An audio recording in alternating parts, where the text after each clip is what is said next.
Hi guys, मेरा नाम है नितेश। इस वीडियो में हमारे पास हैं डहेलिया के 3 पौधे। डहेलिया के जो पौधे हैं ये हमने नर्सरी से लिए हैं। हमें 100 रुपये का मिला है एक। 200 रुपये से स्टार्ट किया था, बार्गेन करते करते 100 रुपये में एक उन्होंने हमें दिया है। इस वीडियो में हम क्या सीखेंगे कि अगर आप नर्सरी से डहेलिया का पौधा ला रहे हैं तो किस तरह से आपको प्लांटर में शिफ्ट करना है। प्लांटर में हमारे पास 3 फीट की क्यारी है, तो हम 3 फीट की क्यारी में इन तीनों पौधों को 3 फीट की क्यारी में ही शिफ्ट करेंगे। हम आपको बताएंगे कि सॉइल का कंपोजिशन आपको क्या रखना है, किन किन बातों का डहेलिया के पौधे के लिए आपको ख्याल रखना है। ये सारी जानकारी हम आपको इस वीडियो में देंगे। तो चलिए वीडियो स्टार्ट करते हैं फिर।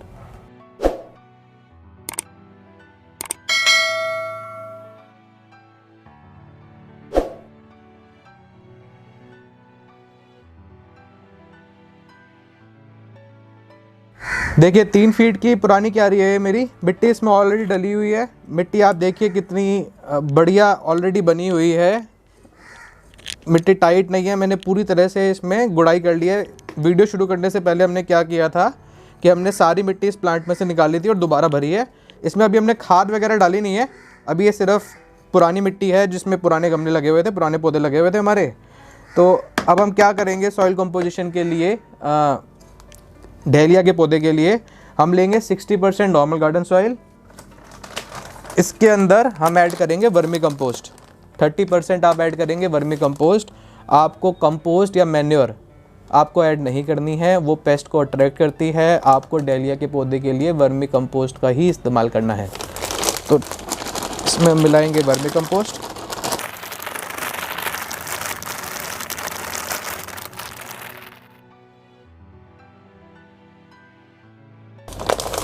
देखिए मैंने कितनी वर्मी कंपोस्ट मिलाई है। अगर आप सोचते हैं जो नर्सरी से जो माली है 10-10 रुपये का पैकेट लाता है और आपके पौधों में डालता है, उससे ज़्यादा कोई फ़र्क पड़ेगा पौधों में, वो धारणा बिल्कुल गलत है। अगर आपको अपने पौधे अच्छे चलाने हैं तो उन्हें अच्छा खाद पानी आपको देना पड़ेगा। तो अब मैंने मिलाई है इसमें वर्मी कंपोस्ट। वर्मी कंपोस्ट के बाद 10% हम इसमें ऐड करेंगे नीम की खली। नीम की खली भी पेस्ट रिपेलेंट होती है। देखिए जो डहेलिया का पौधा है उसके अंदर बहुत ज़्यादा पेस्ट और एफिड का अटैक होता है, तो इतना आसान नहीं है सर्दियों के बाकी पौधों के जैसे। अगर आप सर्दियों के विंटर्स के बाकी सीजनल प्लांट्स देखते हैं उनमें कंपैरेटिवली आपको इतना काम नहीं करना पड़ता, लेकिन डहेलिया के लिए आपको कंपोजिशन इसी तरह का बनाना पड़ेगा कि उसमें पेस्ट का अटैक कम से कम हो।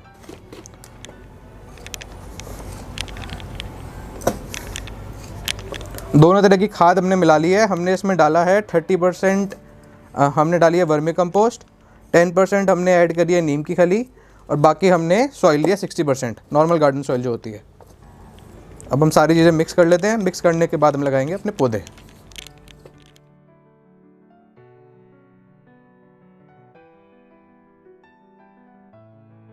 देखिए अब हम सीखेंगे कि आपने एक बार सॉइल का कंपोजिशन बना लिया तो आप जो नर्सरी से पौधा लेके आए हैं आप इसे इस प्लांटर में शिफ्ट कैसे करेंगे, क्योंकि आप नहीं चाहेंगे कि ये जो आपका फ्लावर है ये आप इसको शिफ्ट करें प्लांटर के अंदर और ये मुरझा जाए। कम से कम प्लांट को स्ट्रेस कैसे हो वो मैं तरीका आपको बताऊंगा, जिससे आपका प्लांट कम से कम स्ट्रेस में आए और बढ़िया चले आपका पौधा। आप यहाँ पे जगह बनाएंगे क्योंकि हमें 3 पौधे शिफ्ट करने हैं और आप इसको यहाँ रख के देखेंगे। आपको इतनी जगह बनानी है कि ये आराम से पूरा का पूरा रूट बाउल इसके अंदर आ जाए।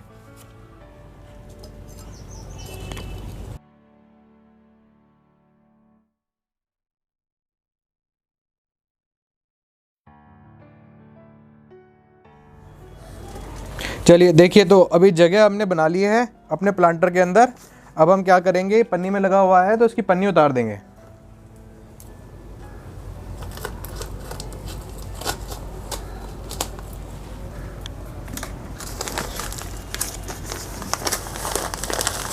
आपने कोशिश करनी है कि आप ये जो रूट बाउल है अपना डिस्टर्ब नहीं करें। अगर आप इसे डिस्टर्ब करेंगे तो हो सकता है कि प्लांट स्ट्रेस में आ जाए। अगर आप इसे डिस्टर्ब नहीं करेंगे और आप पूरा का पूरा प्लांट ऐसे लगा लेंगे जैसे देखिए मैंने अभी लगाया है,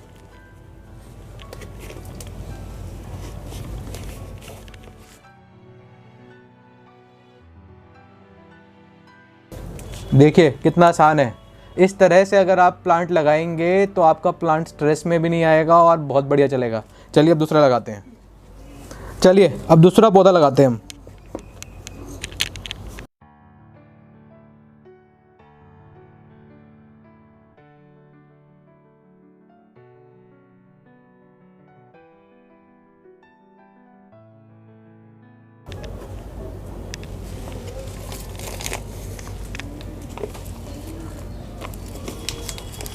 ठीक है, जगह हमने बना ली है। अब हम इसे निकालेंगे पन्नी से बाहर।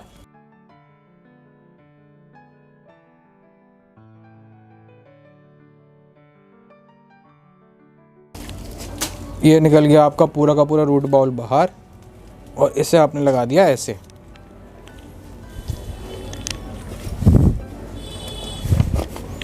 देखिए कितना आसान है, बस लग गया। इस तरह से आप लगाएंगे तो आपका पौधा स्ट्रेस में नहीं आएगा। और आपको क्या बातें ख्याल रखनी है, जैसे ये ब्रांच यहाँ पे लगी हुई थी, आपको ख्याल रखना है कि आप जब डहेलिया का पौधा लगा रहे हैं तो आपने एक ही ब्रांच उसमें निकलने देनी है। अगर आपकी साइड से अलग अलग मल्टीपल ब्रांचेस निकल रही हैं, आप उसे तोड़ दीजिए। अगर आप मल्टीपल ब्रांच प्लांट में लगने देंगे तो आपकी बडिंग होगी हर ब्रांच के अंदर, लेकिन फ्लावर किसी भी ब्रांच में नहीं खिलेगा। तो आपको कोशिश ये रखनी है कि आप हमेशा एक ही ब्रांच को लेके चलेंगे डहेलिया के पौधे में। तो चलिए अब तीसरा पौधा लगाते हैं।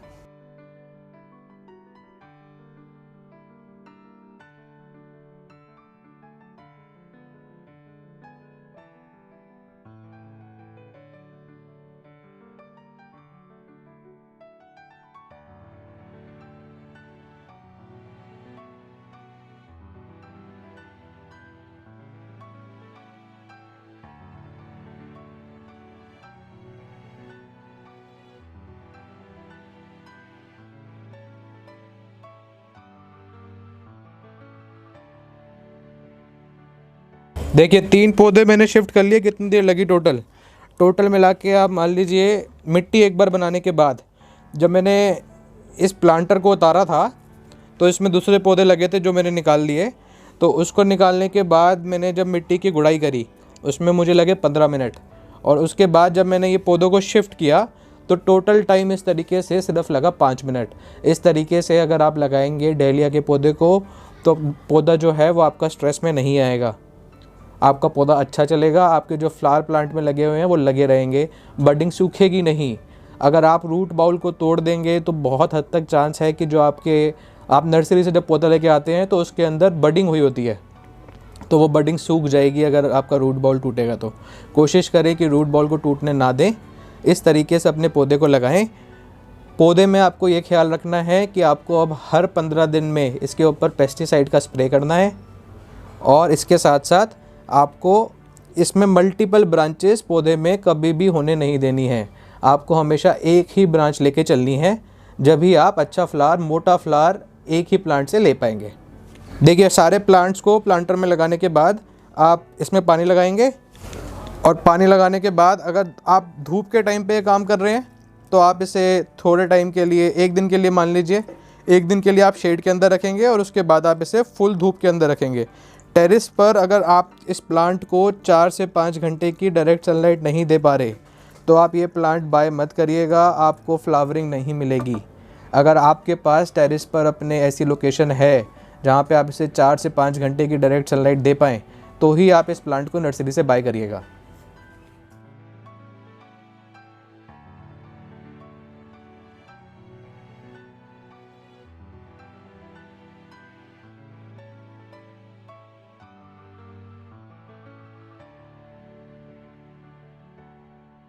देखिए प्लांट को प्लांटर में लगाने के बाद जैसे हमने अभी लगा लिया है, हम इसे एक दिन के लिए शेड में रखेंगे, उसके बाद हम इसे डायरेक्ट सनलाइट में रखेंगे। खाद पानी हम इस प्लांट का कर चुके हैं। अब आपको किसी भी तरह का सॉलिड फर्टिलाइज़र इस प्लांट में ऐड नहीं करना है इसकी पूरी लाइफ साइकिल में। प्लांट आपको अप्रैल तक फूल देगा। जब बहुत ज़्यादा सर्दी हो जाएगी जनवरी में, उस टाइम पे फूल नहीं आएंगे। फिर अप्रैल तक आपको फूल आएंगे। फरवरी मार्च में अच्छे फूल आएंगे। अप्रैल में फ्लावर्स का साइज़ थोड़ा छोटा हो जाएगा। मई और जून में प्लांट में फ्लावर नहीं आएंगे। और जुलाई में जैसे ही बारिश आएगी ह्यूमिडिटी ज़्यादा हो जाएगी, उस टाइम पे ये प्लांट आपका सर्वाइव नहीं करेगा। देखिए, आप चाहें तो प्लांट की कटिंग भी फरवरी के महीने में लगा सकते हैं। एक नोड एरिया को अगर आप मिट्टी में तो नहीं, आपको सॉफ्ट मीडियम बनाना पड़ेगा, तो आप उसमें 50% मिट्टी लीजिए और 50% उसमें खाद मिला लीजिए किसी भी तरह की। अगर आप इस तरह के मीडियम में एक नोड को आप मिट्टी के अंदर दबाएंगे तो आपकी कटिंग लग जाएगी। लेकिन नुकसान ये है कि अगर आपने फरवरी में कटिंग लगाई, प्लांट फ्लावरिंग पे आएगा अप्रैल तक, और अप्रैल और मई में प्लांट की फ्लावरिंग का टाइम ही ख़त्म हो जाएगा।